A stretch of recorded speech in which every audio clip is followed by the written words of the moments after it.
तो बेटा जी लो, मैं ले आया हूं आपके लिए मैक्रो इकोनॉमिक्स का रैपिड रिवीजन, ठीक है, 01। और ये आपकी एक ऐसी रैपिड रिवीजन है बेटा जिसके अंदर आपको मोस्ट इंपोर्टेंट टॉपिक्स जो आपके वो कवर करवाने वाला हूं, मैं एक्सप्लेन करने वाला हूं प्लस में आपके सभी टॉपिक्स को।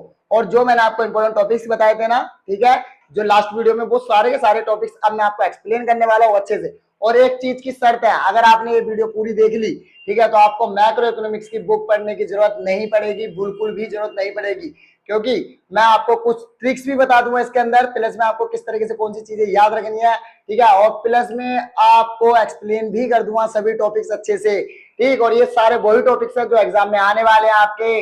और 2025 का जो ये पेपर होने वाला है बेटा आपका 19 तारीख को इकोनॉमिक्स का, उसके अंदर ये सारे टॉपिक्स आएंगे, ठीक है। ट्रस्ट मी, यहाँ ट्रस्ट करो, 100% आएंगे। और इस बार आपके जो मैक्रो के 80 में से 80% मान लो पूरे आने वाले हैं आपको इस वीडियो से सिर्फ, ठीक है। बस वीडियो को पूरा देखना है आपको, ठीक है। वीडियो थोड़ी लंबी भी हो सकती है, क्योंकि देखो अभी मैं आपको फिलहाल एक्सप्लेन करूंगा चीजों को अच्छे से, इसलिए क्लियर। और ये इसलिए लंबी हो जाएगी बेटा क्योंकि देखो पहले भी डाल रहा हूं मैं, कोई ये तो है नहीं कि पेपर से एक दिन पहले डाल रहा हूं कि आपके पास टाइम नहीं है, टाइम है अभी आपके पास।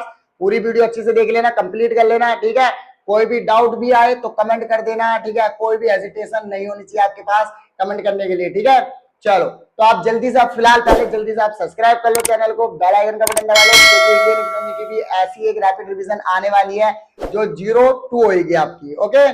तो उसका भी वेट आपको करना है और आपको पता लग जाए वो कब आएगी और आपको तुरंत नोटिफिकेशन मिल जाए वीडियो, ठीक है, ड्रॉप होने के बाद। तो इसलिए आप जल्दी से बेल आइकन का बटन भी क्लिक कर लो, ऑल पे सेट कर लो उसे। और वीडियो आपको अच्छी लगती है, हेल्पफुल रहती है, तो कमेंट, शेयर, सब्सक्राइब और लाइक करना मत भूलना चैनल को और वीडियो को, ओके। चलो, तो जल्दी से स्टार्ट करते हैं मैक्रो का ये कंप्लीट रिवीजन, ठीक है। और 1 वीडियो में पूरी मैक्रो कंप्लीट करने वाले हैं आज हम, ओके। तो चलो स्टार्ट करते हैं फटाफट।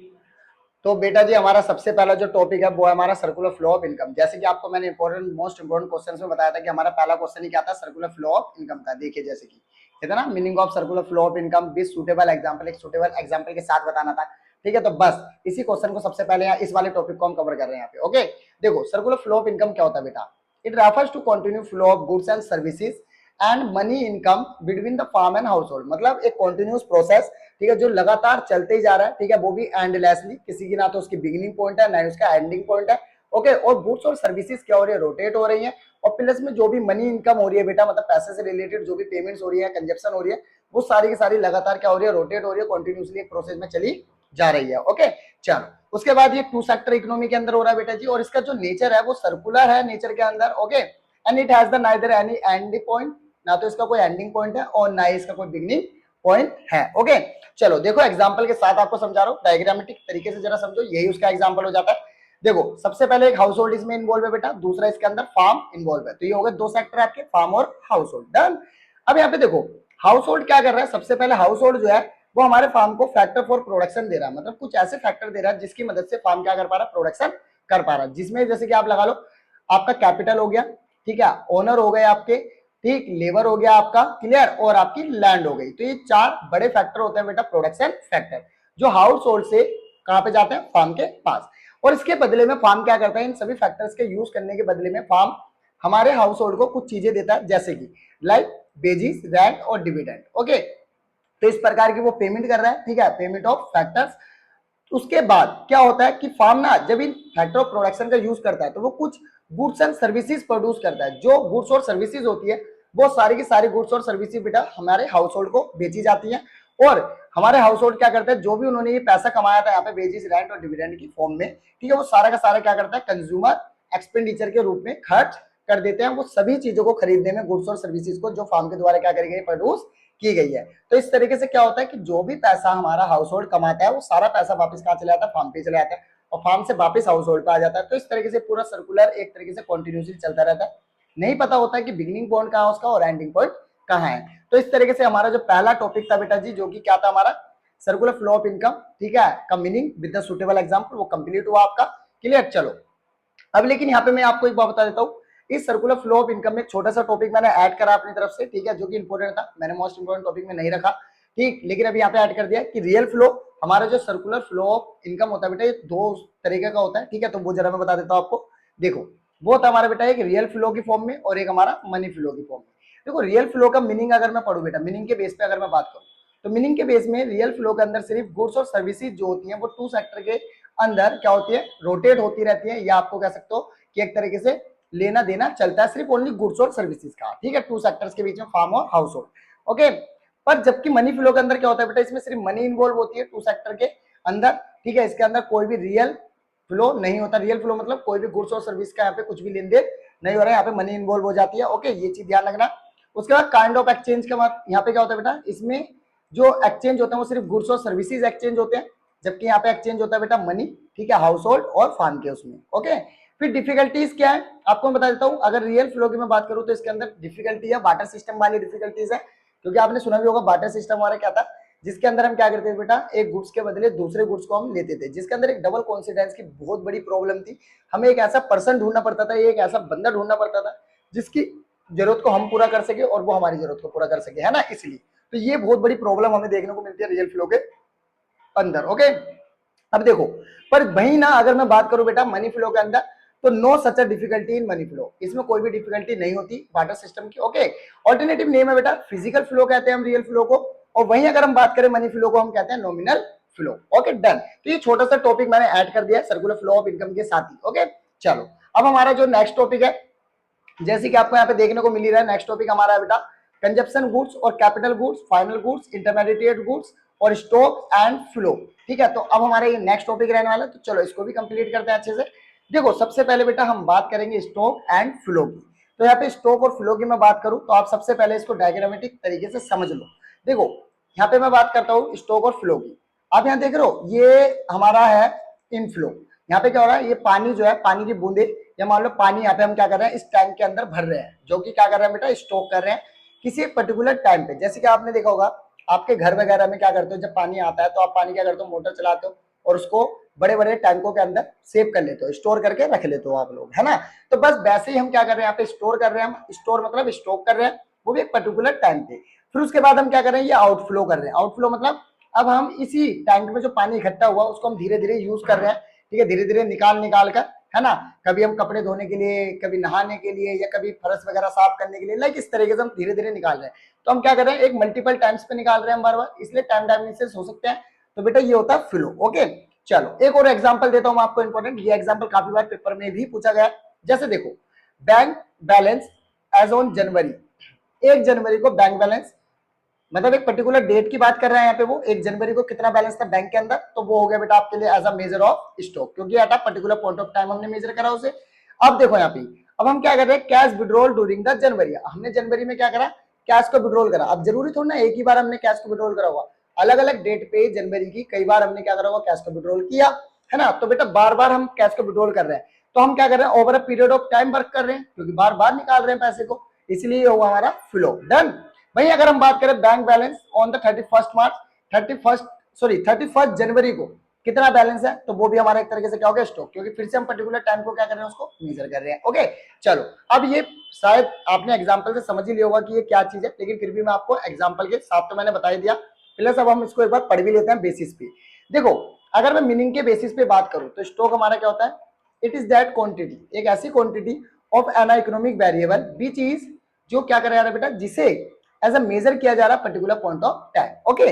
वहीं अगर फ्लो की बात करें बच्चों, तो यहाँ पे क्या है, क्वांटिटी तो है ये भी एक, ठीक है, ये भी एक वेरिएबल है इकोनॉमी की, लेकिन इसको हम during a period of time, मतलब over a period of time क्या कर रहे हैं, मेजर कर रहे हैं, ओके। चलो टाइम डायमेंसिस के बारे में बात करते हैं, तो बेटा नो टाइम डायमेंसिस, क्योंकि आपको पता है पर्टिकुलर पीरियड ऑफ टाइम पे हम इसको क्या कर रहे हैं, स्टोर कर रहे हैं या रिकॉर्ड कर रहे हैं, इस वजह से। बट वहीं अगर हम फ्लो की बात करें तो टाइम डायमेंसिस है बेटा इसके, क्योंकि हम इसको आवर पर डे या पर मंथ के हिसाब से क्या कर रहे हैं, मेजर कर रहे हैं, इस वजह से। कॉन्सेप्ट देखो अगर मैं बात करूं तो स्टैटिक कॉन्सेप्ट है बिल्कुल, क्योंकि पर्टिकुलर पॉइंट ऑफ टाइम पे हमने इसको मेजर करा है, इसलिए। वहीं अगर हम बात करें तो ये डायनेमिक है, क्योंकि हम बार बार अपना पीरियड ऑफ टाइम चेंज कर रहे हैं, इस वजह से ये डायनेमिक हुआ, ओके। चलो अब आगे देखते हैं एग्जाम्पल में, जैसे क्वांटिटी ऑफ मनी, जैसे कि अभी मैंने यहाँ पे देखो बताया कि 1 जनवरी को, ठीक है, यहाँ पे देखिए आप 1 जनवरी को बैंक में कितना बैलेंस था, ठीक है, as a quantity of money हो गई। वही कंजप्शन एंड इन्वेस्टमेंट हमारा, जैसे कि देखो यहाँ पे आप देख सकते हो कि कैश कितना विड्रॉल किया जा रहा है, ठीक है, ड्यूरिंग द जनवरी, ओके। तो बेटा स्टॉक और फ्लो का ये छोटा सा कॉन्सेप्ट है। चलो अब ये क्लियर हो गया होगा आपको, चलो आगे बढ़ते हैं। अब हमारा कैपिटल गुड्स और हमारे कंज्यूमर गुड्स, जिसे हम कंजप्शन गुड्स भी कहते हैं, ठीक है, ये हम फाइनल गुड्स भी कह सकते हैं इसको, ओके। देखो मीनिंग के बेस पे बात करते हैं, लेकिन उससे पहले मैं आपको कुछ एग्जांपल दिखा देता हूँ कि कैपिटल गुड्स किन्हें कहते हैं हम और कंज्यूमर गुड्स किसे कहते हैं।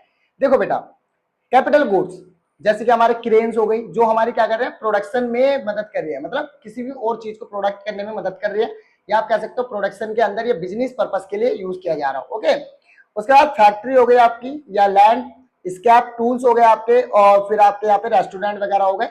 पर वही कंज्यूमर गुड जैसे कि स्मार्टफोन हो गए बेटा जी, लाइक ठीक है, आप जैसे फोन वगैरह हो गए, ठीक, जैसे लाइक आप ये माइक का जैसे डब्बा है, तो ये क्या हो गया, कंज्यूमर गुड्स हो गया, लाइक इस तरीके से।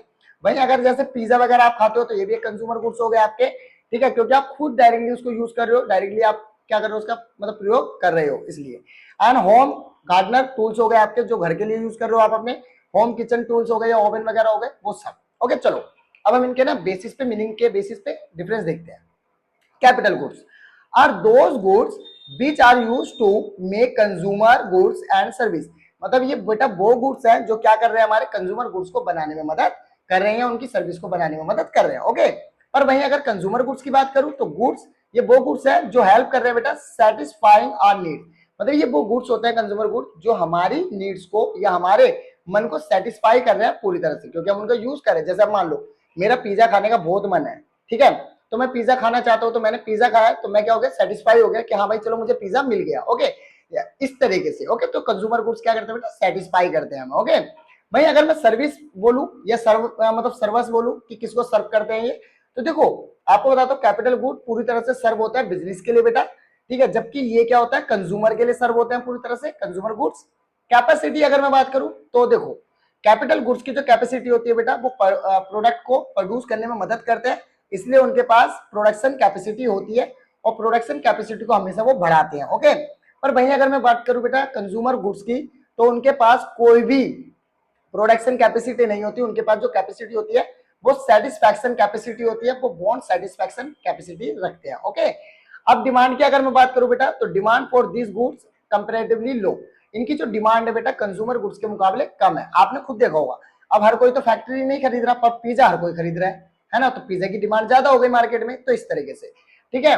तो जो कैपिटल गुड्स होते हैं उनकी डिमांड थोड़ी कम होती है, किसके मुकाबले, कंज्यूमर गुड्स के मुकाबले। कंज्यूमर गुड्स की डिमांड ज्यादा होती है किसके मुकाबले, कैपिटल गुड्स के मुकाबले। आई होप कैपिटल गुड्स और आपके कंज्यूमर गुड्स क्या है वो भी आपको समझ में आ गए होंगे अच्छे से, जिन्हें हम कंजप्शन गुड्स भी कहते हैं। ओके, चलो अब हम बात करते हैं बेटा यहाँ पे फाइनल गुड्स और इंटरमीडिएट्स गुड। आपको मैं बता देता हूँ, एक्चुअली में बेटा इंटरमीडिएट और फाइनल गुड्स एक्चुअली में कुछ नहीं होते, बस ये डिपेंड करते हैं यूज पर कि उनका यूज क्या हो रहा है, ठीक है। जैसे कि देखो, अगर मान लो एक डेयरी पे गए, डेयरी से आपने दूध खरीदा, अगर वो दूध आप डायरेक्टली अपनी सेटिस्फेक्शन के लिए यूज कर रहे हो, जैसे कि पीने के लिए या घर में प्रयोग कर रहे हो अपना चाय वगैरह के लिए, तो समझ लो वो आपके लिए हो गए क्या बेटा, फाइनल गुड्स, ठीक है।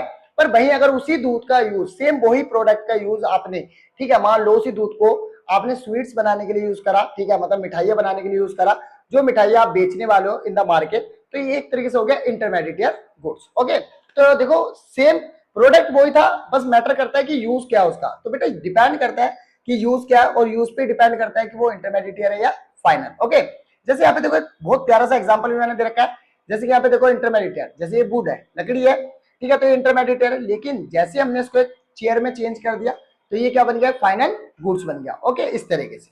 चलो फिर भी देख लेते हैं एक बार मीनिंग के बेस पे क्या है इसका डिफरेंस। अगर मैं मीनिंग के बेस पे बोलूं तो बेटा देखो, final goods are those good, ठीक है, that don't require further processing, ठीक है, इनको प्रोसेसिंग की जरूरत नहीं होती, ठीक है, और ये रेडी टू यूज, और ये सीधा रेडी रहते हैं किसके लिए, यूज के लिए। ओके, पर इंटरमीडिएट जो ये गुड्स होते हैं बेटा, इनको, ठीक है, प्रोडक्शन के लिए, फाइनल गुड्स बनाने के लिए या फिनिश गुड में कन्वर्ट करने के लिए, ठीक है, फर्दर, ठीक है, मान लो आप कह सकते हो फर्दर प्रोसेसिंग की जरूरत होती है, ठीक है, इनको सेल करने के लिए, या आप इनको डायरेक्टली लाकर भी बेच सकते हो। जैसे कि देखो डेयरी से मैंने क्या करा, 50 किलो दूध लाया और वो डायरेक्ट लाके अपनी शॉप पर मैंने बेच दिया, तो वो भी इंटरमीडिएट ही हुआ, पर मैंने उसमें क्या करा, डायरेक्टली उसको सेल करा। तो आप ध्यान रखना, कभी भी कोई नई चीज बनाने के लिए आप जिस प्रोडक्ट का यूज करते हो या फिर डायरेक्टली उसको सेल करते हो लाके आप, तो वो सारे गुड्स आपके इंटरमीडिएट्स कहलाते हैं। सबसे बेस्ट एग्जाम बेटा जो एग्जांपल है वो मिल्क का ले लो आप, दूध का एग्जांपल सबसे बेस्ट है आपके लिए, ठीक है।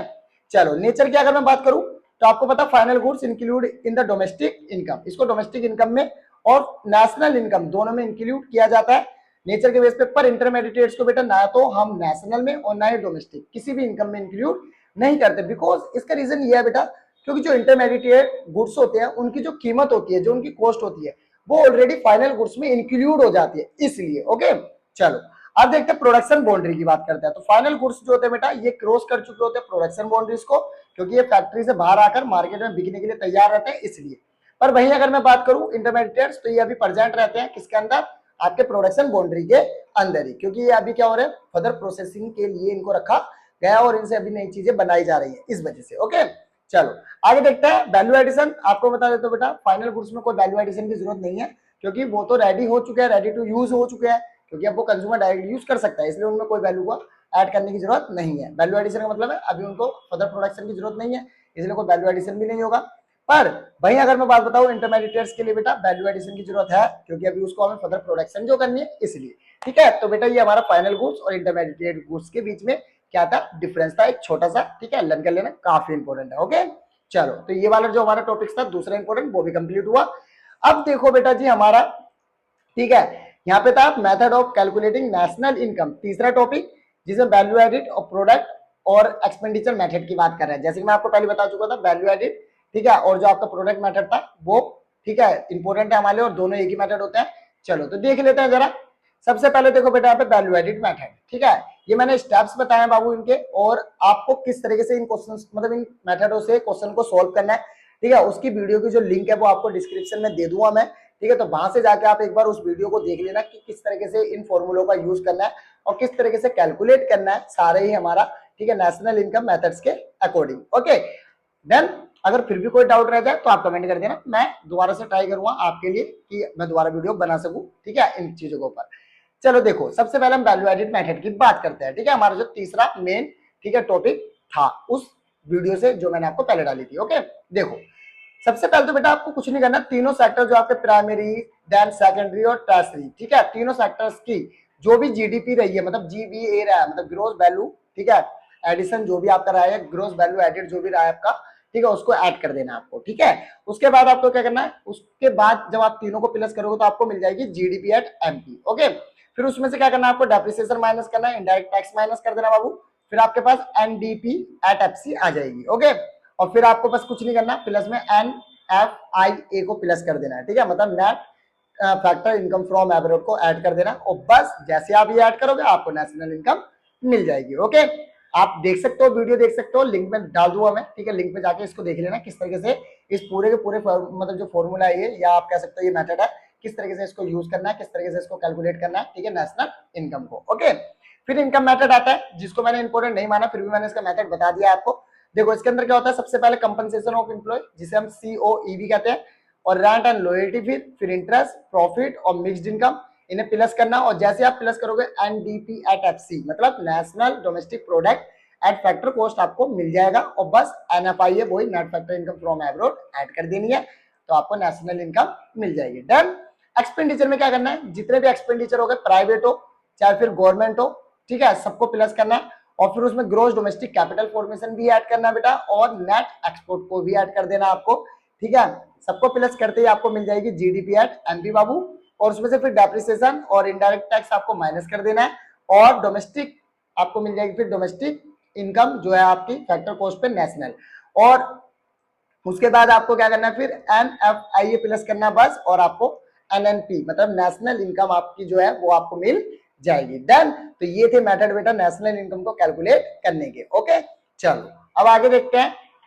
हमारा जो नेक्स्ट टॉपिक था बेटा जी, यहाँ पे देखो real and nominal GDP. Okay, तो चलो इसको देखते हैं जरा, ये क्या है। देखो सबसे पहले तो आपको पता होना चाहिए कि नॉमिनल जीडीपी क्या होती है और रियल जीडीपी क्या होती है। सबसे पहले देखो नॉमिनल जीडीपी बेटा वो जीडीपी जिसे हम करंट प्राइस पे क्या कर रहे हैं, मेजर कर रहे हैं, या आप ये भी कह सकते हो जीडीपी एट करंट प्राइस और नॉमिनल जीडीपी, तो मतलब दोनों एक ही चीज है बेटा, जीडीपी एट करंट प्राइस और नॉमिनल जीडीपी दोनों ही एक ही चीज है, ये बात ध्यान रखना। Okay, when the GDP of the given year estimated, जब हम गिवन ईयर की जीडीपी को एस्टिमेट करते हैं तो उसे हम कहते हैं बेटा नॉमिनल जीडीपी। ओके भाई, अगर हम रियल जीडीपी की बात करें बेटा, तो रियल जीडीपी जो हमारी होती है मेजर, वो हमारे कांस्टेंट प्राइस पे होते हैं। कांस्टेंट प्राइस का मतलब बाबू जो बेस ईयर होता है ना हमारा, ठीक है, गिवन ईयर से, जैसे भी मान लो हमारा गिवन ईयर है 2025, ठीक, और हम क्या कर रहे हैं, कैलकुलेट कर रहे हैं 2024 के बेस पर, तो वो हमारा बेस ईयर हुआ। ओके, तो वो हमारी रियल जीडीपी हमारी क्या होगी, कैलकुलेट होगी। ओके, तो बेस ईयर के बेस पे जब हम जीडीपी को कैलकुलेट करते हैं बेटा, तो उसे हम कहते हैं रियल जीडीपी। ओके, चलो अब देखो real GDP is more than nominal GDP, real GDP nominal GDP से कब ज्यादा हो सकती है वो देखो। आपको बताता हूँ, प्राइस लेवल अगर बेस ईयर का ठीक है ज्यादा रहने वाला है अगर करंट ईयर से, तो बेटा समझ जाओ जीडीपी जो रहेगी रियल वो ज्यादा रहेगी नॉमिनल से। मतलब बस सिंपल है, प्राइस लेवल अगर ज्यादा है बेस ईयर का करंट ईयर के प्राइस से, तो बस आपकी रियल जीडीपी ज्यादा हो गई। ओके भाई, अगर ये दोनों इक्वल कब होगी, सेम वही बात, जब बेस ईयर और करंट ईयर का प्राइस इक्वल होगा तो ऑब्वियसली बात है दोनों बराबर ही आएंगी। ठीक है, चलो अब देखते हैं अगर रियल जीडीपी कब कम होगी बेटा नॉमिनल से, बस इसका जस्ट अपोजिट, जब करंट प्राइस ज्यादा होएगा ठीक है बेस प्राइस से, तो उस टाइम पे हमारी रियल जीडीपी क्या हो जाएगी, लेस हो जाएगी। ओके, तो ये बेटा थोड़ा याद रखना है क्योंकि 1 मार्क के अकॉर्डिंग मैंने आपको ये बताया, कई बार 1 मार्क्स में पूछ लिया आते हैं। ओके चलो देखो, अब हम बात करते हैं which is the better, nominal या रियल, कौन सी बेटर है बेटा, नॉमिनल जीडीपी ज्यादा अच्छी है या रियल जीडीपी हमारे लिए ज्यादा अच्छी है। ओके देखो, अगर मैं बात करूं तो real GDP is a better, ठीक है, as compare to nominal GDP. Real GDP ज्यादा अच्छी है बेटा किसके मुकाबले, नॉमिनल जीडीपी के मुकाबले। उसके कुछ रीजन है। पहला रीजन देखो, रियल जीडीपी जो होती है बेटा वो डिटरमाइन करती है effect of increase production goods and service, मतलब वो डायरेक्ट इफेक्ट दिखाएगी कि कितने गुड्स और सर्विस इंक्रीज हुए हमारे, ठीक है, विद इन द ईयर, वो दिखाएगी as effected by change in physical output, और फिजिकल आउटपुट में ठीक है ओनली। लेकिन भाई अगर मैं बात करूं नॉमिनल जीडीपी बेटा पता क्या होती है, ये फिजिकल आउटपुट में कुछ भी नहीं चेंज दिखाएगी, ये क्योंकि ना चलती है प्राइस पे। अगर प्राइस ज्यादा हो गया तो आप खुद सोचो, प्राइस ज्यादा हो गया तो ऑटोमेटिक नॉमिनल जीडीपी ज्यादा हो जाएगी, फिजिकल आउटपुट में कुछ चेंज ही नहीं आया। ठीक है, तो इसका मतलब हमारी ये जो रियल मतलब नॉमिनल जीडीपी है वो एक तरीके से कहीं ना कहीं हमें रॉन्ग डायरेक्शन में लेके जा रही है, इसलिए रियल जीडीपी ज्यादा बेस्ट होती है क्योंकि वो फिजिकल आउटपुट के बेस पर हम क्या करते हैं उसको मेजर करते हैं। ओके आगे देखो, real GDP is better measure to make the periodic comparison.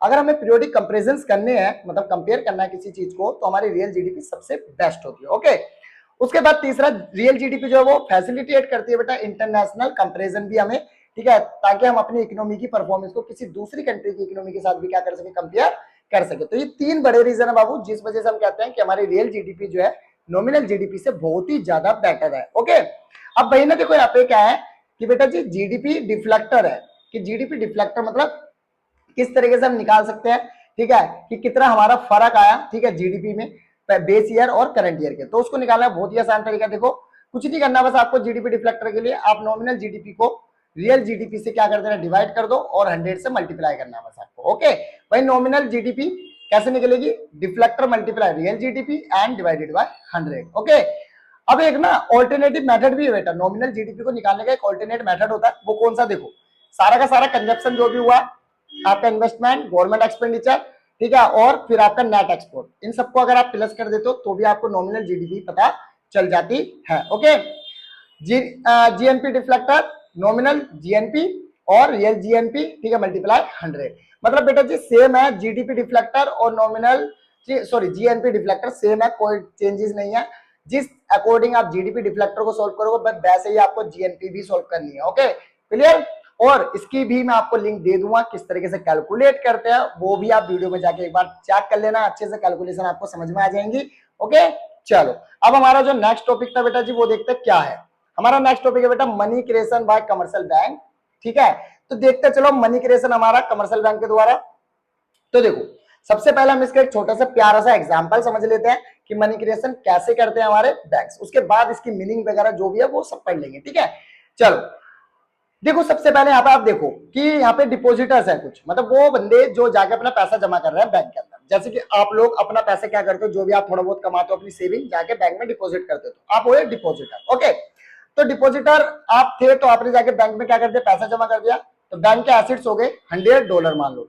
अब बैंक में से क्या हुआ, कुछ लोग आए जिन्होंने क्या कर दिया, यहाँ से पैसा बोरो कर लिया, बोरो मतलब उधार ले लिया बैंक से, ठीक है, मतलब बैंक ने उनको लोन दे दिया। पर आप एक चीज नोटिस करो, अब यहाँ ध्यान से देखना, बहुत ही इंपॉर्टेंट है, ध्यान से नोटिस करना। यहाँ पे देखो बैंक ने क्या करा, यहाँ पे देखिए आप 20% रिजर्व कर लिया, मतलब $20 रिजर्व कर लिए। कितना एसेट थे उसके पास, 100 एसेट्स थे। ओके पर 100 में से 20 उसने अपने पास रिजर्व रख लिए, और कितना उन्हें मतलब कितने पैसे दिए उसने, सिर्फ 80, मतलब $80 उसने क्या कर दिया, बोरो करवा दिए, मतलब लोन दे दिया बंदों को दूसरों को, और 20% मतलब $20 जो थे वो अपने पास रखा। ओके चलो आगे देखो, अब जब ये $80 यहाँ पे आया तो अब एसेट्स कितने हो गए बेटा, $80। ओके अब $80 में से क्या करा, फिर से इसने $16 अपने पास रिजर्व करे और $64 को बोरो कर दिया इसने।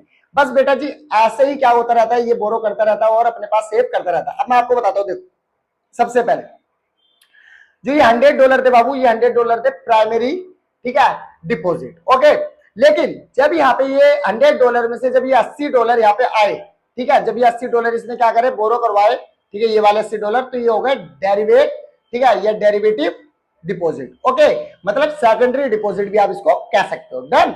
अब फिर से यहाँ पे देखो क्या हुआ, अभी वापस से प्राइमरी डिपॉजिट बन गया। ओके, फिर वापस से देखो यहाँ पे डेरिवेटिव बन गया ये। ओके, इसी तरीके से बस बाबू ये चलता रहता है और इस तरीके से क्या करता है, मनी क्रिएशन करता रहता है हमारा कमर्शियल बैंक। ओके, अब यहाँ पे देखो ये रिजर्व वाली बात समझो जरा, ये बेटा इसका CRR, मतलब जो कैश रिजर्व इसको रखना ही पड़ता है अपने पास, ठीक है, अपने डेली एक्सपेंसेस को क्या करने के लिए, उठाने के लिए, ये वो है इसका रिजर्व। ओके, कैश रिजर्व, ठीक है। तो इसने देखो यहाँ पे 20% रखा, तो फिर 80 का भी 20% रख लिया इसने, 16 यहाँ पे, फिर आगे 64 का भी 20% रख लेगा ऐसे ही अपना। ओके, अगर इसका मैकेनिज्म आपको समझना है, ठीक है, तो इसका मैकेनिज्म की वीडियो भी मैंने डाल रखी है, वो वीडियो भी आप देख लेना, समझ जाओगे आप। ओके, चलो अब इसका मीनिंग पढ़ते हैं क्या है। देखो सबसे सिंपल मीनिंग जो है क्रेडिट क्रिएशन का, वो है बेटा, credit creation refers to power of commercial bank. ये क्या है बेटा, पावर है कमर्शियल बैंक की टू एक्सपेंड सेकेंडरी डिपॉजिट। जो क्या करने की पावर है बेटा, सेकेंडरी डिपॉजिट को इंक्रीज करने की या एक्सपेंड करने की, मतलब end of the process making loan. और किसके प्रोसेस से बाबू, लोन को मेकिंग करके, मतलब ज्यादा से ज्यादा लोन देकर, या फिर through the investment in security, या तो सिक्योरिटीज में इन्वेस्टमेंट कर दे, ठीक है, या फिर लोगों को लोन दे दे। इस तरीके से वो क्या करता है, क्रेडिट क्रिएशन करता है, ठीक है, सेकेंडरी डिपॉजिट क्रिएट करता है ज्यादा से ज्यादा। And this is the one of the important function of commercial bank, और ये कमर्शियल बैंक का एक बहुत ही इंपोर्टेंट फंक्शन है। ओके, चलो अब यहाँ पे देखो क्रेडिट क्रिएशन में दो फॉर्म्स हमारी इन्वॉल्व होती हैं बाबू।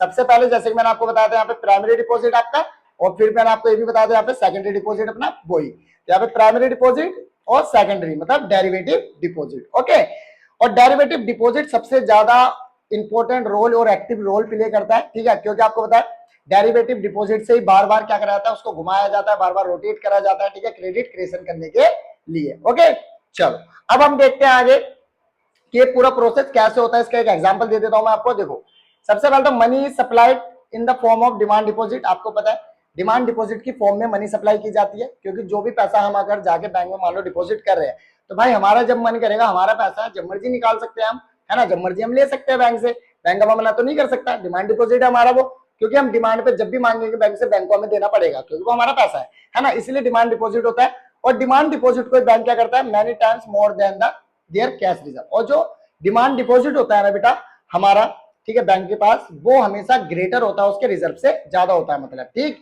क्योंकि अब आप खुद सोचो एक एग्जांपल, मान लो आपने डिमांड यहाँ पे मतलब आपने पैसा जमा करा, ठीक है, तो कुछ लोग निकालने आ रहे, तो कुछ जमा भी तो करने आ रहे हैं, तो इस तरीके से ना बैंक क्या कर पाता है, अपने आप को हैंडल कर लेता है हमेशा, ठीक है, क्योंकि कुछ लोग निकाल रहे हैं, कुछ लोग डाल रहे हैं पैसा, इस वजह से विड्रॉल और डिपॉजिट चलता रहता है। और आपको पता है हम एक दिन में सभी के सभी लोग तो निकालने वाले आएंगे नहीं, कुछ डालने वाले भी आएंगे पैसे, डिपॉजिट करने वाले भी आएंगे, इसलिए बस इसी सोच को लेकर, ठीक है, डिमांड क्रेडिट या आप कह सकते हो क्रेडिट क्रिएशन किया जाता है कमर्शियल बैंक के द्वारा। और सिर्फ 100% में से 20% ही क्या कर रहा है, वो अपने पास रिजर्व रख रहा है। ओके, चलो एग्जांपल ले लो, जैसे कि देखो कैश रिजर्व जैसे मान लो 1000 है, ठीक है, हमारे बैंक के पास, और डिमांड डिपॉजिट है 10,000। देखो कितनी ज्यादा है डिमांड डिपॉजिट। तो यहाँ पे क्वेश्चन अराइज होता है कि CRR of 1000 is converted into DD, मतलब डिमांड डिपॉजिट 10,000। किस तरीके से हम क्या कर सकते हैं, उसको कन्वर्ट कर सकते हैं। तो देखो बेटा एग्जांपल या एक्सप्लेन देता हूं मैं आपको। सबसे पहले हिस्टोरिकल एक्सटेंशन अगर मैं बात करूं, तो depositor would not be show up in the bank all the withdrawal. बस वही चीज जो भी मैंने बताई आपको, सभी बंदे तो पैसे एक साथ निकालने नहीं आएंगे, वही चीज। फिर if the bank experience so that the withdrawal are normally 10%, तो बैंक ये शो करता है अपना कि 10% से ज्यादा मेरा विड्रॉल नहीं होता, ठीक है, दिन में, तो इसलिए वो क्या करता है 10% अपना रख रहा है अपने पास रिजर्व करके। ओके, तो जैसे कि देखो इसको कैसे निकाल सकते हो आप, कैलकुलेट करने का डिमांड डिपॉजिट, आपको क्या करना, 1/CRR मल्टीप्लाई में कैश रिजर्व, ठीक है। CRR की मतलब जो आपकी रेशो है, ये 10% जो कह रहा है यहाँ पे, देखो ये 10%, ये रेशो आपको नीचे रखनी है। तो 1/10 और मल्टीप्लाई में 1000, कैश रिजर्व मतलब हमारा जो मतलब 1000 था वो। जैसे आप इसको मल्टीप्लाई करोगे बेटा, आपका 10,000 आंसर आ गया, ठीक है। तो इस तरीके से आपने क्या निकाला, मैक्सिमम लोन जो होगा बेटा वो कितना होगा, 10,000। मतलब जितना डिमांड डिपॉजिट है उतना ही क्या हो गया, लोन भी दे दिया गया है, देख लो अब आप, ठीक है, उतना ही लोन भी हो गया। ओके, इस तरीके से।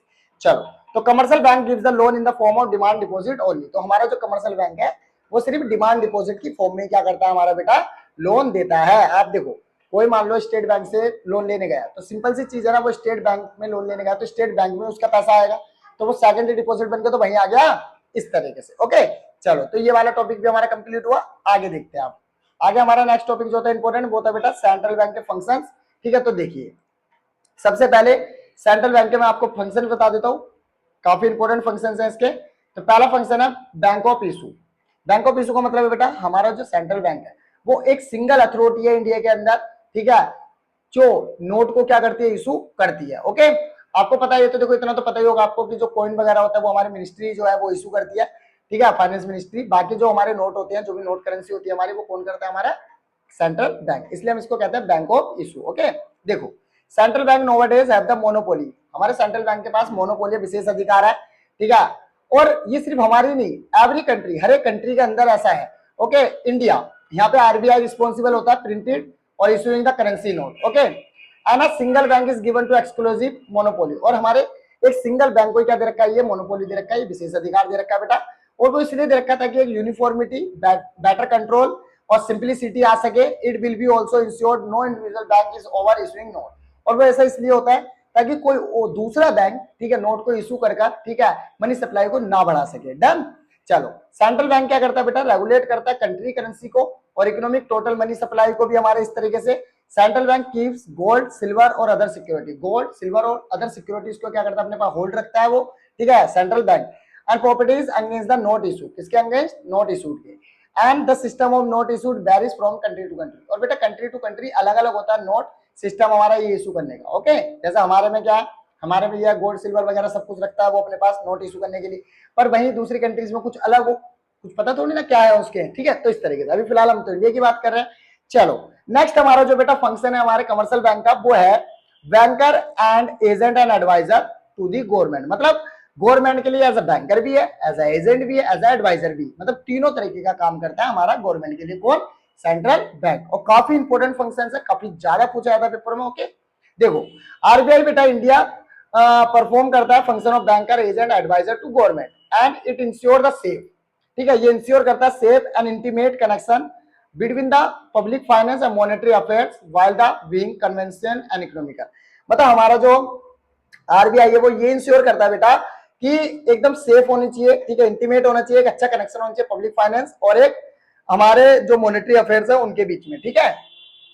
अब उसके बाद देखो central bank also perform the below functions as a banker, banker के रूप में क्या काम करता है गवर्नमेंट के लिए, पहला receive and make the payments for the government, government के लिए पेमेंट्स, और जो रिसीव करता है पेमेंट्स वो सारा काम करने का काम किसका है, हमारे आरबीआई का, मतलब सेंट्रल बैंक का, ठीक है बेटा, गवर्नमेंट के लिए। फिर allocate the short term loan, छोटे मोटे जो लोन्स होते हैं, ठीक है, इमरजेंसी में गवर्नमेंट को वो भी देता है। And float public loans and manage the public डेप्ट, पब्लिक लोन्स और पब्लिक डेप्ट को भी क्या करता है, मैनेज करता है।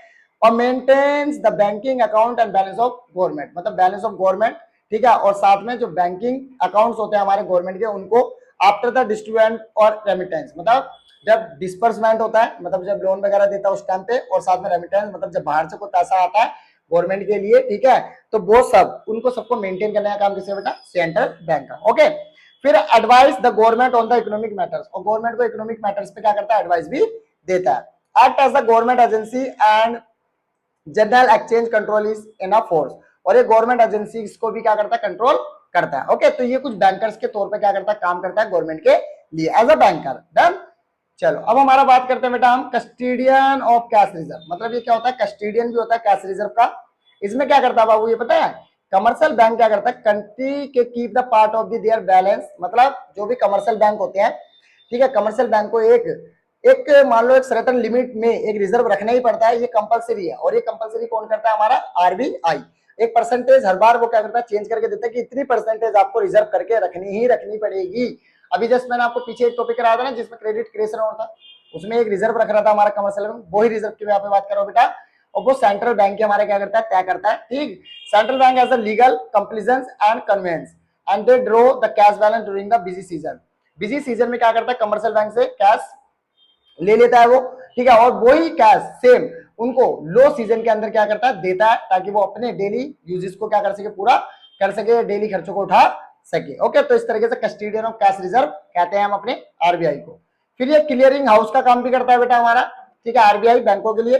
Central bank as a banker's bank, क्योंकि ये बैंकर्स बैंक भी होता है, क्यों, क्लियर हाउसिंग के लिए। जैसे कि देखो जो कैश बैलेंस जो कमर्शियल बैंक उसने अपने पास रखा था, ठीक है, and help the members bank, और मेंबर्स बैंक की मतलब जो भी मेंबर्स हैं, मतलब कमर्शियल बैंक के, सॉरी सेंट्रल बैंक के मेंबर्स हैं, उनकी मदद करता है।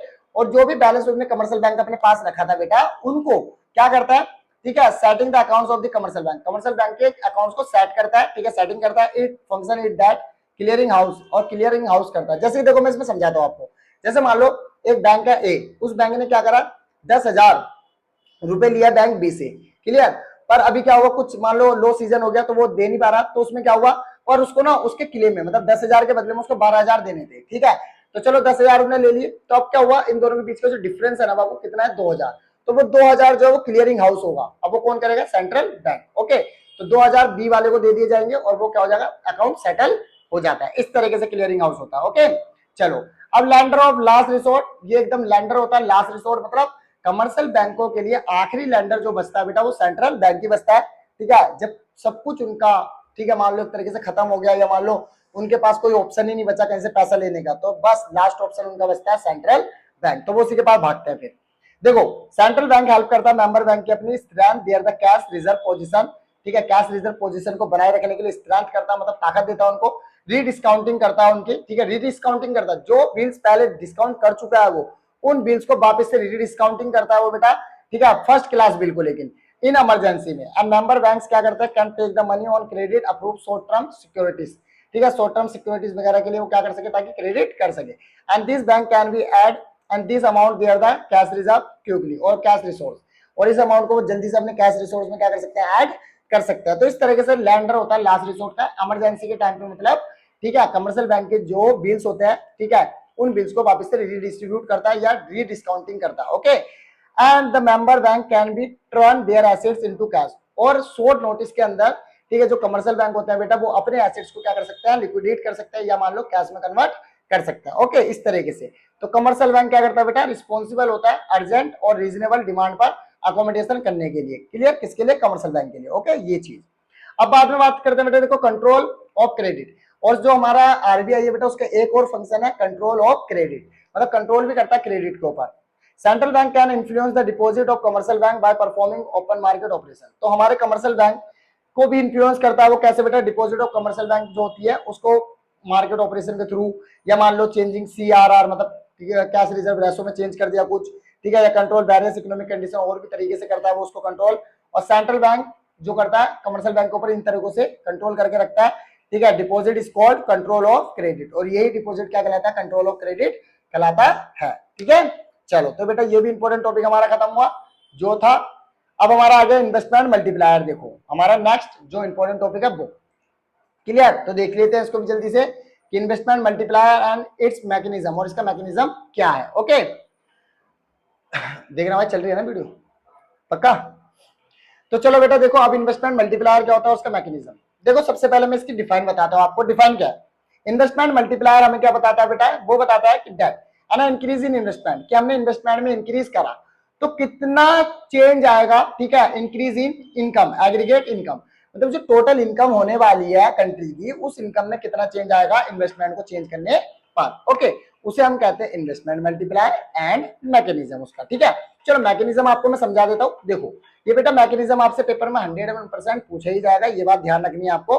बहुत सिंपल मैकेनिज्म है, पता नहीं बच्चे क्यों इसको गलत कर जाते हैं, जरा ध्यान से समझना, आराम से हो जाएगा सॉल्व। देखो सबसे पहले यहाँ पे क्या करा गया बेटा, आप ध्यान से समझना।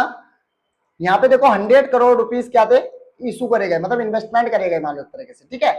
मार्केट के अंदर 100 करोड़ रुपीस को क्या करा गया, इन्वेस्ट किया गया। तो अब आपको पता है जब स्टार्टिंग में 100 करोड़ इन्वेस्ट हुए हैं, तो ऑब्वियसली बात है 100 की 100 करोड़ क्या बनी होगी, इनकम बनी होगी, क्लियर। अब जब 100 के 100 करोड़ इनकम बनी, तो उसमें से मान लो बेटा बंदों ने क्या करा कि 90% जो इनकम थी वो उन्होंने कर ली कंजप्शन, मतलब खर्च कर दी वो, ठीक है। पर उसमें से 10% उन्होंने, मतलब 10 करोड़ इनकम अपने पास सेव कर ली, क्योंकि ऑब्वियसली बात है जब आप मान लो आपके मम्मी पापा हैं या आप हो काम कर रहे हो, आप मान लो, ठीक है, तो आप क्या करते हो, अगर 10,000 रुपए कमा रहे हो तो उसमें से कुछ परसेंट तो आप अपना सेव करते हो, ठीक है। तो बस वही चीज है बेटा जी, 100 करोड़ इन्वेस्ट हुए, उसमें से मतलब 100 करोड़ की क्या हुई, इनकम हुई। अब 100 करोड़ में जब इनकम हुई तो सभी लोगों ने क्या करा, थोड़ा थोड़ा अपना पैसा सेव कर लिया, ठीक है। तो वो थोड़ा जो पैसा है वो 10 करोड़ पैसा है वो, ठीक है, मतलब 10 करोड़ रुपीज सेव कर लिए उन्होंने इस तरीके से। चलो आगे देखते हैं। अब ये जो बेटा कंजप्शन हुई, आपको खुद सोचना चाहिए, हमारी कंजप्शन जो होती है, हम जो कंजप्शन कर रहे हैं या हम जो एक्सपेंडिचर कर रहे हैं, वो दूसरे के लिए क्या बनती है, ऑब्वियसली बात है इनकम बनती है। दूसरे के लिए तो वो इनकम ही है ना, जो हमारा खर्चा है। तो देखो ये जो हमने 90 करोड़ यहाँ पे खर्च करा कमाने के बाद, तो ये क्या हुआ, दूसरे लोगों के लिए इनकम बन गई। ठीक है, दूसरे लोगों के लिए इनकम बन गई, जो कि 90 करोड़ हो गई। ठीक, अब वापस से जो ये 90 करोड़ इनकम हुई, तो ये इनकम वापस से खर्च करी गई होगी, फिर से एक्सपेंडिचर हुआ होगा, लोगों ने फिर खर्चा करा होगा, तो फिर से खर्च हुई वो इनकम। लेकिन अब की बार कितनी खर्च हुई, देखो अब क्या खर्च हुई 81। ठीक है, क्योंकि अब क्या फिर से 9 करोड़ रुपए क्या कर लिए गए, सेव कर लिए गए। चलो अब ये 81 हुई। अब ऐसी ना 81 में से क्या हुआ, देखो यहाँ पे आप ध्यान से समझना, 81 की 81 जो इनकम है ये वापस से इनकम बन गई। अब इसमें से फिर से 72, ठीक है 72 करीब वापस से इसको क्या कर लिया गया, खर्च, और फिर से इतना सेव कर लिया गया सेकंड मतलब इस राउंड के अंदर भी। तो बेटा ये राउंड ऐसे ही चलते रहेंगे, मतलब हर बार एक कंजप्शन क्या होगी, इनकम बनेगी, फिर उसमें से सेव हो जाएगा कुछ, फिर वापस वो इनकम बनेगी, और ऐसे ये कंटिन्यूसली प्रोसेस चलता रहेगा। और ये नहीं पता कितने राउंड में जाके ये क्या होगा, खत्म होएगा। ओके, पर हमें तो क्या पता करना है कि टोटल कितना इंक्रीज हुआ, तो इसलिए हम क्या करते हैं बेटा, मल्टीप्लायर क्या करते हैं, कैलकुलेट करते हैं। इन्वेस्टमेंट मल्टीप्लायर जो हमें बताता है कि हमारी कितनी इनकम क्या होगी, जनरेट होगी इतना इन्वेस्टमेंट करने से। ओके, तो देखो हमारी यहाँ पे जो इनकम जनरेट हुई बेटा वो हुई 1000 करोड़, मतलब हमने 100 करोड़ इन्वेस्टमेंट किया था। ओके, और इनकम 1000 करोड़ क्या हुई, हमारी जनरेट हुई, और वही हमारी 900 करोड़ कंजप्शन रही, और 100 करोड़ हमारी क्या रही, सेविंग रही। अब ये 1000 करोड़ कैसे कैलकुलेट हुआ, कैसे आया, यहाँ 900 करोड़ कैसे आया, उसके लिए देखो यहाँ पे कुछ फॉर्मूले होते हैं, वो फॉर्मूले तो मैं आपको बता रहा हूँ, पर इस पूरे मैकेनिज्म को अच्छे से कैलकुलेट कैसे किया गया उसको समझना है अगर आपको, तो आप जल्दी से लिंक में जाओ। ठीक है, इस वीडियो को यहीं स्टॉप करो, पहले लिंक में जाओ। ठीक है, इन्वेस्टमेंट मल्टीप्लायर की वीडियो देखो किस तरीके से इसको कैलकुलेट किया जाता है, और फटाफट से उसको देखकर वापस इस वीडियो पे आओ और फिर आगे के इंपॉर्टेंट टॉपिक्स को फिर समझना शुरू करो। ओके, तो डिस्क्रिप्शन में लिंक है, जल्दी से क्लिक करो जाके।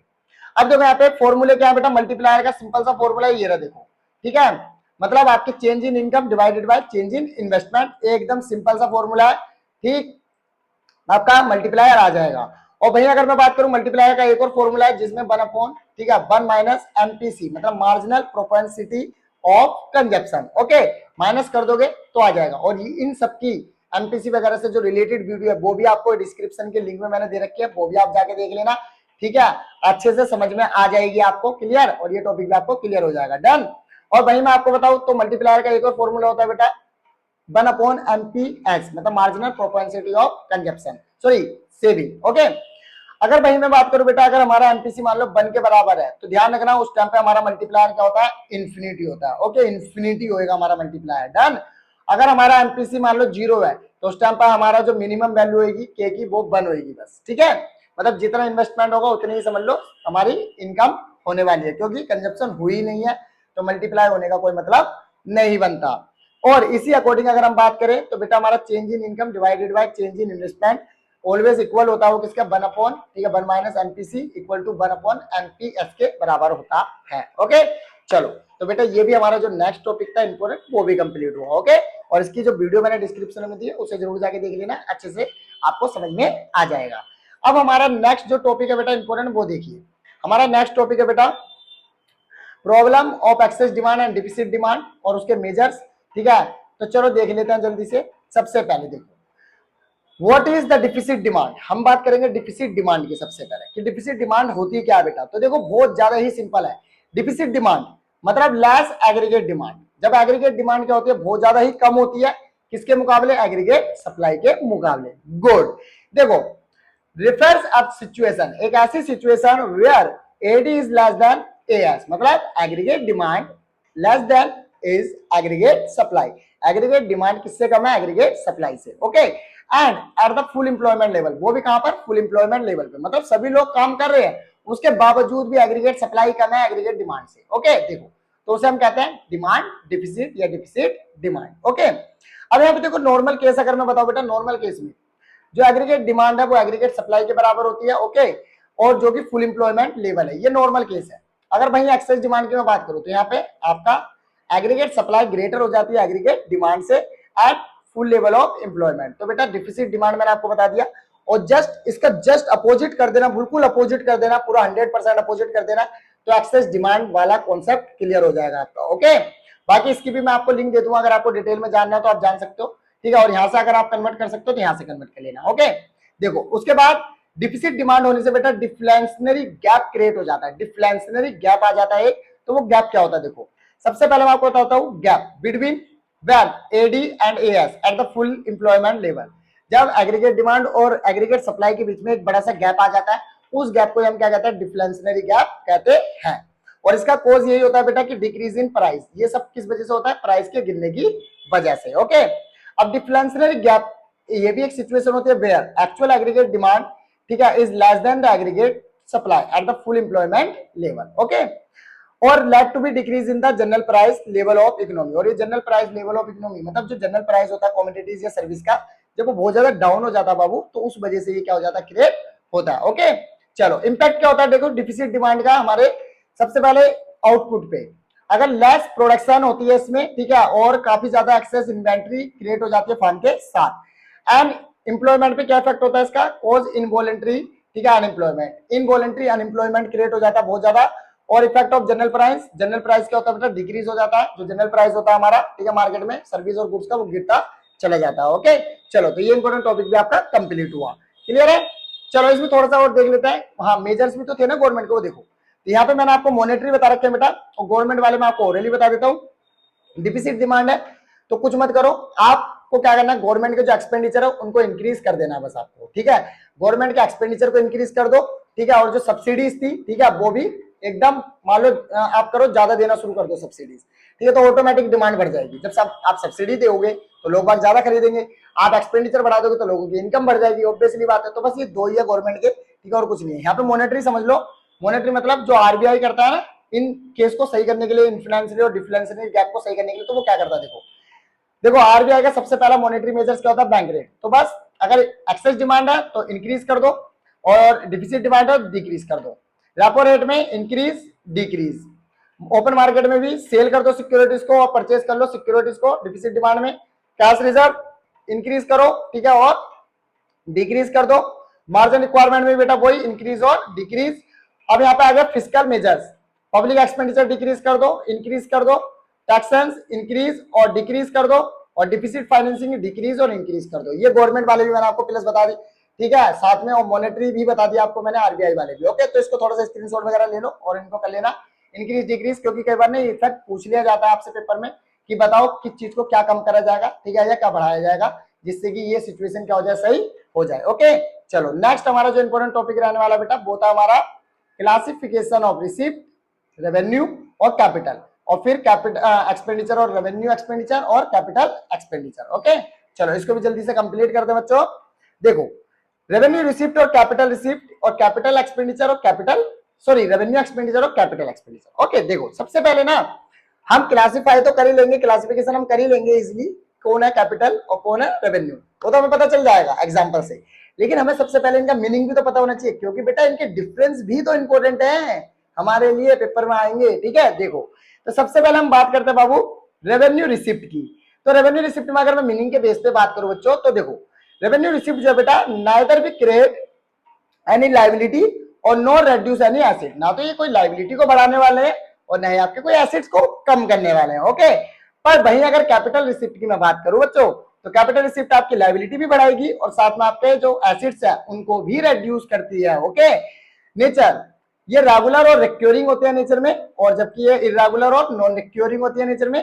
और फ्यूचर ऑब्लिगेशंस, देखो नो फ्यूचर ऑब्लिगेशंस, क्योंकि रेवेन्यू रिसिप्ट में आपको किसी को पे नहीं करना है इन फ्यूचर, पर कैपिटल रिसिप्ट के पास रिटर्न कैपिटल रिसिप्ट जो होती है उनके केस में हमें फ्यूचर ऑब्लिगेशंस क्या करने पड़ते हैं, निभाने पड़ते हैं। जैसे कि बेटा बोरोइंग, बोरोइंग एक कैपिटल रिसिप्ट होती है जिसकी एक ऑब्लिगेशंस होती है कि हमें उसको फ्यूचर में लौटाना है। ओके, चलो आगे एग्जांपल में जैसे बात करते हैं tax revenue like income tax, sale tax and non tax, ये सारे हमारे रेवेन्यू रिसिप्ट है कैपिटल में, जैसे कि बोरोइंग और डिसइन्वेस्टमेंट। ओके, ये हमारा क्या होता है, कैपिटल रिसिप्ट। डन, चलो यहाँ पे जरा ध्यान से समझ लो, रेवेन्यू रिसिप्ट में देखो और कैपिटल रिसिप्ट कंपोनेंट्स देखते हैं। रेवेन्यू रिसिप्ट में टैक्स रेवेन्यू बेटा, जैसे कि देखो टैक्स रेवेन्यू में वो income tax, corporation tax, expenditure tax, ठीक है, और वेल्थ, एक्सेस, ई स्टेट ड्यूटीज, ये सब आ जाता है इसमें। इनडायरेक्ट में जैसे वही सेल टैक्स, कस्टम ड्यूटीज वगैरह वगैरह, ये फलाना ढिंकाना जो भी है वो सब आपका आ रहा है। वहीं अगर मैं देखूं नॉन टैक्स में बेटा, तो आपका interest received, profit dividend, fees and fine, ठीक है, और एक्सटर्नल ग्रांट्स और स्पेशल असिस्मेंट, ठीक है, और टैक्सेस। भाई रेवेन्यू कैपिटल रिसिप्ट की अगर बात करूं तो रिकवरी ऑफ लोन हो गई आपकी, डिसइन्वेस्टमेंट हो गया बाबू आपका, ठीक है, और आपके साथ में ब्रोइंग हो गई, ठीक है, और आपका प्रोविडेंट फंड हो गया, आपके पीएफ जिसे हम कहते हैं, जो हर किसी जो सरकारी जॉब वगैरह वाले करते हैं, आजकल तो प्राइवेट का भी होता है ऐसे, तो वो ओके। चलो अब हम रेवेन्यू एक्सपेंडिचर और कैपिटल एक्सपेंडिचर के बारे में पढ़ लेते हैं। अगर मैं बेसिस पे बात करूं तो एसेट क्रिएशन, रेवेन्यू एक्सपेंडिचर कोई एसेट क्रिएट नहीं करता, पर कैपिटल आपका एसेट्स को क्रिएट करता है, ओके।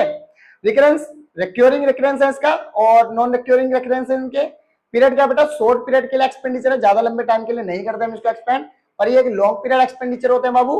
और एग्जांपल जैसे कि देखो, medicine, salaries of doctors, subsidies, payment of interest, grants या कलेक्शन ऑफ टैक्स, ये सारे के सारे आपके रेवेन्यू एक्सपेंडिचर, ओके। भाई अगर मैं बात करूं कंस्ट्रक्शन ऑफ हॉस्पिटल बिल्डिंग या रीपेमेंट्स ऑफ लोन या परचेज ऑफ कंप्यूटर्स, ठीक है, ये सब आपके कैपिटल एक्सपेंडिचर हुए। डन, चलो ठीक है।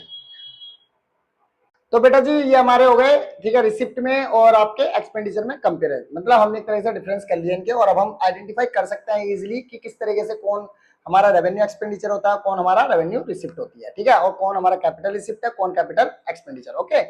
लेकिन ना यहाँ पे एक इंपॉर्टेंट टॉपिक मैंने उसमें नहीं दिया था वीडियो में आपको, पर अभी फिलहाल मैं यहाँ पे कंप्लीट कर रहा हूँ, उसको कवर कर रहा हूँ, तो वो है हमारा डायरेक्ट और इनडायरेक्ट टैक्स के बीच में डिफरेंस। काफी बार पूछा जाता है, इसलिए मैं आपको कवर करके दे रहा हूँ ये चीज। यहाँ पे देखो, डायरेक्ट टैक्स जो होता है बेटा, इम्पोज होता है directly on the tax payer, मतलब जो बंदा टैक्स पे करने वाला है ये डायरेक्टली उसी पे लगता है, ओके।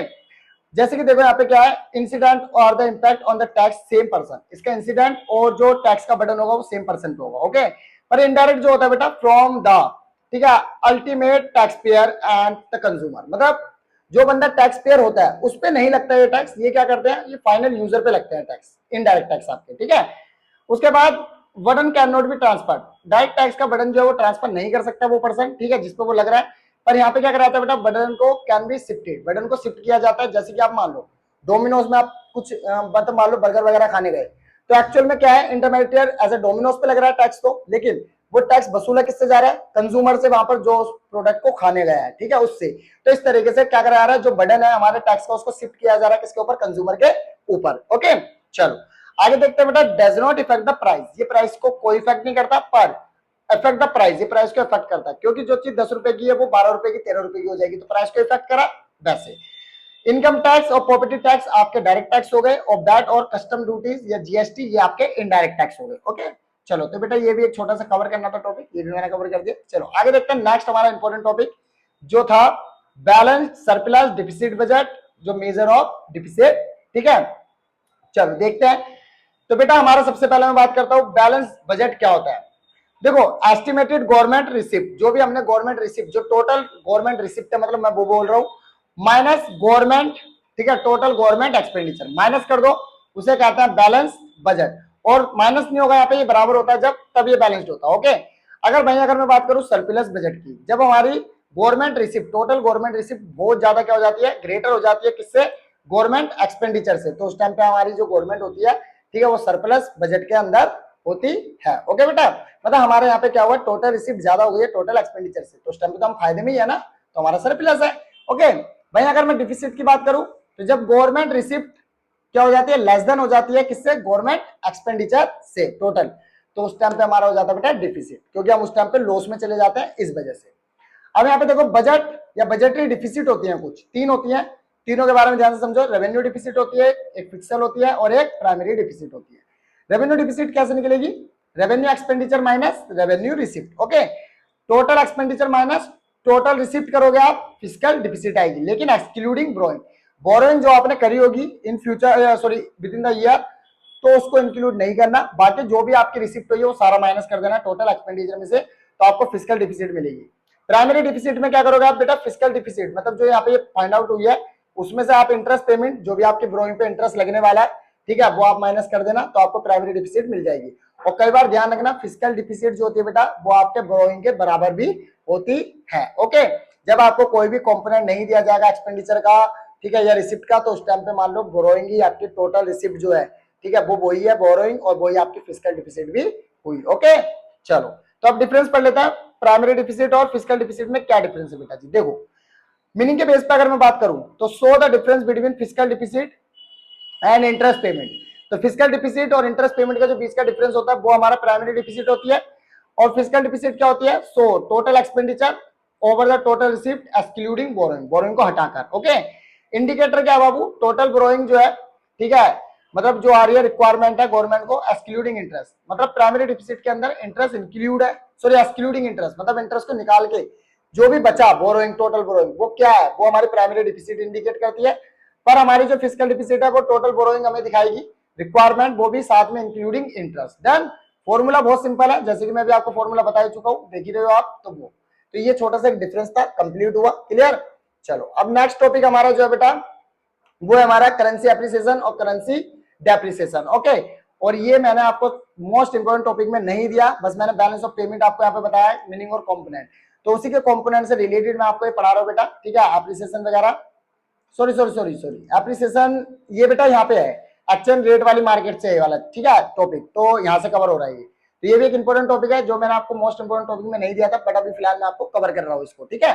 देखो करेंसी डेप्रिसिएशन और करेंसी एप्रिसिएशन क्या होता है बेटा, देखो डेप्रिसिएशन का मतलब है कि it means increase in price of foreign currency, जब फॉरेन करेंसी का price in the term of domestic currency increase हो जाए तो उसे हम कहते हैं क्या, आपका डेप्रिसिएशन ऑफ करेंसी। ओके, या फिर आप कह सकते हो decrease in price of domestic currency in the term of foreign currency, दोनों में से कोई भी लिख लो, increase in foreign currency in the term of domestic currency, या मान लो decrease in domestic currency in the term of foreign currency, कुछ भी लिखो बात सेम ही है, तो ये हमारा डेप्रिसिएशन कहलाता है। ओके, एप्रिसिएशन में बोलिए decrease in price of foreign currency in the term of domestic currency, और या फिर मान लो increase in price of domestic currency in the term of foreign currency. Okay, फिर फॉरेन करेंसी, जैसे कि मान लो एक एग्जांपल के तौर पे फॉरेन करेंसी बिकम एक्सपेंसिव, इसमें एक्सपेंसिव हो जाती है फॉरेन करेंसी, पर इसमें चीपर हो जाती है, जैसे कि देखो यहाँ पे डॉलर जो है, ठीक है, वो 70 से 75 पहुंच गया, और यहाँ पे 75 से 72 आ गया, डिक्रीज हो गया यहाँ पे इस तरीके से।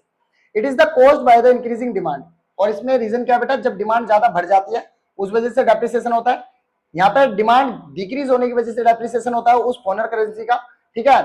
And decrease in supply of foreign exchange या increase in supply of foreign exchange, इस वजह से ऐसा हो जाता है। तो बोथ डेप्रिसिएशन और एप्रिसिएशन दोनों ही फ्लेक्सिबल रेट के अंदर क्या है, पॉसिबल होते हैं, ओनली सिर्फ फ्लेक्सिबल रेट वाले सिस्टम में ही पॉसिबल है ये, ठीक है, डेप्रिसिएशन और एप्रिसिएशन, बाकी किसी में नहीं। ओके, डन, समझना ये चीज। अब यहाँ पे देखो बेटा फिक्स्ड रेट जो हमारा, या मान लो फिक्स्ड एक्सचेंज रेट, जो इंपॉर्टेंट टॉपिक है, देखो सबसे पहले फिक्स्ड एक्सचेंज रेट क्या बेटा, इज अ सिस्टम, ये वो सिस्टम है वेयर द कंट्री, जहां पर कंट्री क्या करता है, टाई कर देती है value of its currency with the currency of any other nation, मतलब डोमेस्टिक करेंसी को, ठीक है, अनदर करेंसी जो होती है दूसरी किसी कंट्री की, उसके साथ टाई अप कर लिया जाता है, एक मतलब एक वैल्यू को फिक्स कर लिया जाता है कि इतनी वैल्यू पे हमें क्या करना है, इसको एक्सचेंज करना है, इस तरीके से, ठीक है। जैसे कि देखो एग्जांपल के रेट पे ले लो, जैसे यूएसडी डॉलर को हमने क्या कर लिया 3.75, ठीक है, के अकॉर्डिंग, जैसे कि बहरीन, हांगकांग या ओमान, सब में हमने फिक्स कर दिया कि भाई इस रेट पे हम क्या करेंगे, यूएस मतलब जो यूएसडी मतलब डॉलर है जो, उसको एक्सचेंज करेंगे, तो इस तरीके से बेटा फिक्स हो गया। एडवांटेज देखो क्या है, इंश्योर हो जाता है सर्टेनिटी ऑफ पेमेंट्स का, और take away exchange rate risk, exchange rate जो होता है वो चेंज होता रहता है, उसके रिस्क से कमी हो जाती है हमारे पास, लोअर इंपोर्ट कॉस्ट हो जाती है, और यहाँ पे राइज द एक्सपोर्ट पेमेंट बढ़ जाती है, और assist to get the more foreigner investment, इससे फॉरेनर इन्वेस्टमेंट भी बढ़ जाता है आपका, एलिमिनेट हो जाते हैं आपके एक्सचेंज मार्केट एक्सप्लोरेशंस, और एक्सचेंज मार्केट के जो एक्सप्लोरेशंस होते हैं, मतलब प्रॉब्लम्स होती है, वो एलिमिनेट हो जाती है, खत्म हो जाती है। डिसएडवांटेज वो ये बेटा कि आपको लैक ऑफ ऑटो रीबैलेंसिंग, आप रीबैलेंसिंग करने में बहुत ज्यादा कमी हो जाती है इसमें, और अपने आप मतलब रीबैलेंस नहीं हो पाता इस तरीके से, मान लो reduce the freedom of central bank की जो फ्रीडम होती है वो भी बहुत ज्यादा रिड्यूस हो जाती है। चैलेंजेस फॉर स्मॉल और पुअर नेशन, और काफी ज्यादा स्मॉल और पुअर नेशन, मतलब जो छोटे मोटे नेशंस होते हैं उनके लिए बहुत ज्यादा प्रॉब्लम क्रिएट करता है। Okay, and against the principle of free market, और ये प्रिंसिपल जो है फ्री मार्केट के प्रिंसिपल के एकदम अगेंस्ट है। ओके, चलो आगे देखते हैं बेटा, नेक्स्ट टॉपिक हमारा इंपोर्टेंट इसी के अंदर है flexible exchange rate. Flexible exchange rate system देखो, एडवांटेज बेटा इसका क्या, मेजर एडवांटेज तो यही है कि allow the country to pursue, कोई भी कंट्री हो वो परस्यू करती है इंडिपेंडेंट मॉनेटरी पॉलिसीज के अंदर। ओके, किसी भी दूसरी कंट्री की पॉलिसी पर उसको डिपेंड रहने की जरूरत नहीं पड़ती। When the economy is hit by the shock and the central bank is avail to respond, video रुक गई,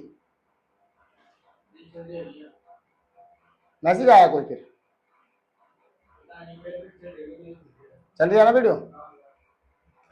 तो बेटा यहाँ पे पता है जब कोई भी इकोनॉमी में शॉक वगैरह आता है, ठीक है, तो सेंट्रल बैंक क्या होता है, उसको रिस्पॉन्स करने के लिए अवेल रहता है। ओके, डिसएडवांटेज देखो इसकी क्या है कि अनसर्टेनिटी जो हो जाती है बेटा बहुत ज्यादा रेड्यूस हो जाती है इंटरनेशनल ट्रेड में, ठीक है, और डिस्कर्ज होता है बहुत ज्यादा इन्वेस्टमेंट, और कॉस्ट बहुत ज्यादा हाई हो जाती है बेटा, ठीक है, एक्सचेंज रेट के रिस्क के टाइम पर, और टेंडेंसी टूवर्ड वोलेटिलिटी और does not always drive from macro economy fundamentals, और मैक्रो इकोनॉमी के फंडामेंटल से कई बार ये बहुत ज्यादा दूर हो जाती है। ओके, ये कुछ इसके डिसएडवांटेज है। अब हम बात करेंगे बेटा मैनेज फ्लोट सिस्टम। ठीक है, देखो ये हमारा डटी सिस्टम के नाम से भी जाना जाता है, ये फ्लोट एक्सचेंज सिस्टम बोल लो, डटी सिस्टम बोल लो। ठीक है, तो ये होता है, ये मैनेज फ्लोटिंग सिस्टम बोल लो। Okay, exchange rate are allowed to be move freely. इसके अंदर क्या होता है, हमारा जो एक्सचेंज रेट होता है बेटा एकदम मूव करता है फ्रीली डेली बेसिस पर, वो भी नो ऑफिशियल बाउंड्रीज, और कोई भी ऑफिशियल बाउंड्रीज एक्सीड नहीं करती इसके अंदर। और गवर्नमेंट में इंटरवेन, और गवर्नमेंट जो चाहे जब मर्जी इसमें क्या कर सकते हैं, इंटरफेयर कर सकते हैं, मतलब आपका सेंट्रल बैंक कभी भी इसके अंदर इंटरफेयर कर सकता है। And moving too much certain direction, एक पर्टिकुलर डायरेक्शन के अंदर। ओके, तो बेटा जी इसके एडवांटेजेस देखो क्या है। एडवांटेजेस है ऑटोमेटिकली मूव करता है पूरा का पूरा टूवर्ड्स द इक्वली, ठीक है, और एक तरह से पूरा मार्केट के कंट्रोल में होता है ना, इसलिए।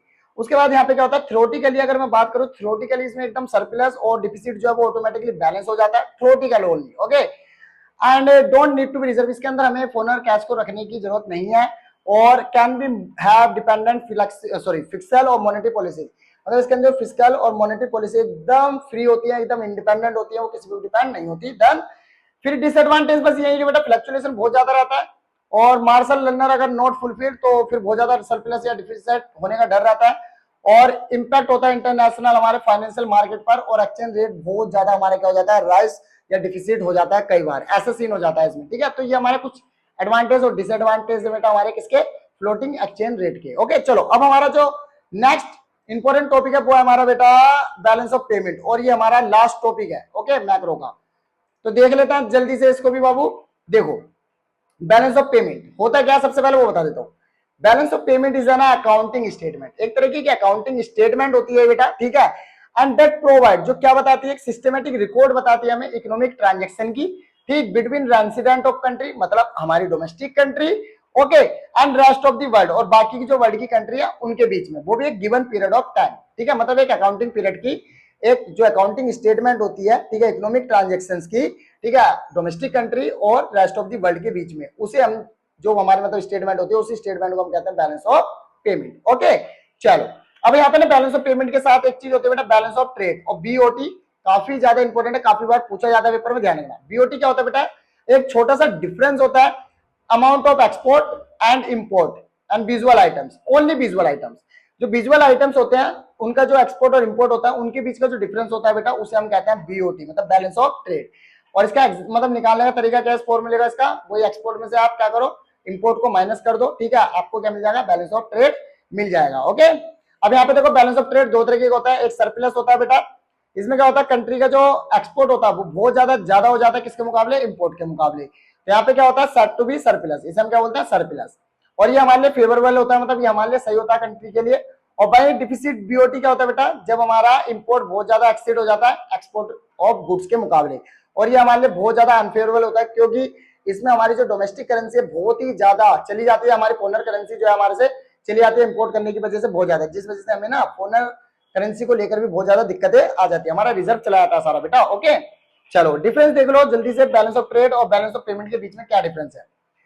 बैलेंस ऑफ ट्रेड, ठीक है, इज अ फाइनेंशियल स्टेटमेंट, ये फाइनेंशियल स्टेटमेंट है बेटा, ठीक है, ऑफ द नेशन, इंपोर्ट और एक्सपोर्ट ऑफ कमोडिटी, जो इंपोर्ट और एक्सपोर्ट जो हो रहे कमोडिटी के, ठीक है, सिर्फ उन्हीं को क्या करती है, शो करती है रेस्ट ऑफ द वर्ल्ड के साथ। और बैलेंस ऑफ पेमेंट क्या बेटा, ये पूरी की पूरी एक फाइनेंशियल स्टेटमेंट है जो keep the track of all the economic transaction, जिसमें सारी की सारी इकोनॉमिक ट्रांजेक्शन क्या करी जा रही है, रिकॉर्ड की जा रही है, ठीक है, रेस्ट ऑफ द वर्ल्ड के साथ।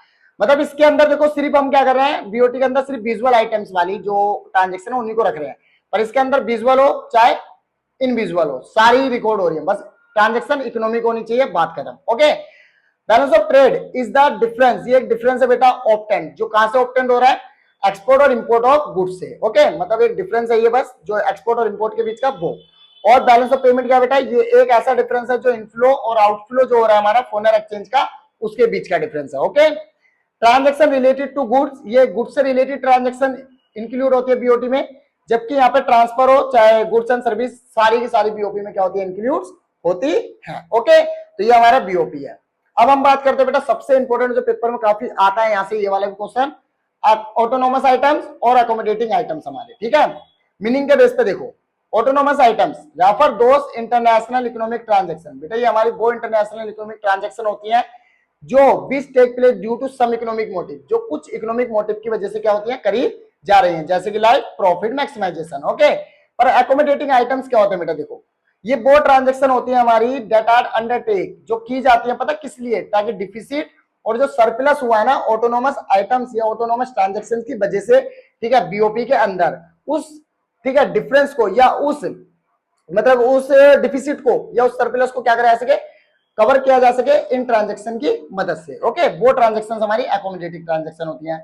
Effect of BOP account, autonomous transaction are interdependent होती है बेटा स्टेट ऑफ बीओपी अकाउंट पर। अकोमोडेटिंग ट्रांजैक्शन क्या होती है, अंडरटेक होती है, ये मेंटेन करने के लिए की जाती है बैलेंस की, ठीक है, बीओपी बैलेंस को, मतलब बीओपी अकाउंट के मतलब बैलेंस जो होता है उसको मेंटेन करने के लिए जो ट्रांजैक्शन हो रही है वो ट्रांजैक्शन आपके अकोमोडेटिंग होती है, तो इसलिए डिपेंडेंट होती है बीओपी अकाउंट पे। पर हमारी ऑटोनोमस ट्रांजैक्शन जो होती है या आइटम्स वो हमारी इंडिपेंडेंट होते हैं बीओपी अकाउंट में। करंट और कैपिटल अकाउंट की बात करते हैं। ऑटोनोमस ट्रांजैक्शन बेटा दोनों में रिकॉर्ड होती है, करंट और कैपिटल में, और accommodating transaction only take place on capital account. Done. Alternative name above the line items, और इनको हम कहते हैं below the line items. Okay बेटा, देखो तो बेटा जी आपकी मैक्रो की जो रैपिड रिवीजन थी पूरी कंप्लीट होगी, सारे चैप्टर्स आपके कंप्लीट कर दिए, जो आपको मैंने इंपॉर्टेंट टॉपिक्स दिए थे उस वीडियो में वो टॉपिक्स के साथ कंप्लीट करा, सारे एक्सप्लेनेशन के साथ। ठीक है, अगर आपको वीडियो अच्छी लगी और आपको समझ में आ गए हो सारे टॉपिक्स, ठीक है, तो यार प्लीज वीडियो को लाइक कर देना। अगर नहीं समझ में आया कोई टॉपिक तो मुझे आप कमेंट कर देना, ठीक है, और वीडियो को ज्यादा से ज्यादा शेयर भी करना, क्योंकि देखो इतने कम समय में आपकी पूरी बुक कंप्लीट हो गई और 100% इन्हीं टॉपिक्स में से आपके क्वेश्चंस आने वाले हैं। ठीक है, तो इसलिए मैं आपको कह रहा हूं अब आपको बुक पढ़ने की जरूरत नहीं है बेटा, बस इस वीडियो को पूरा देख लेना, कंप्लीट कर लेना, ठीक है, अच्छे से। चलो तो अब मिलेंगे हम इंडियन इकोनॉमी की पूरी बुक के साथ, जो रिवीजन होगी 02 ओके, उसी रिवीजन के साथ। तब तक के लिए आपको बाय। ठीक है, तो जल्दी से आप इस बुक को तैयार कर लो और चैनल को सब्सक्राइब करके ही जाना, ठीक है।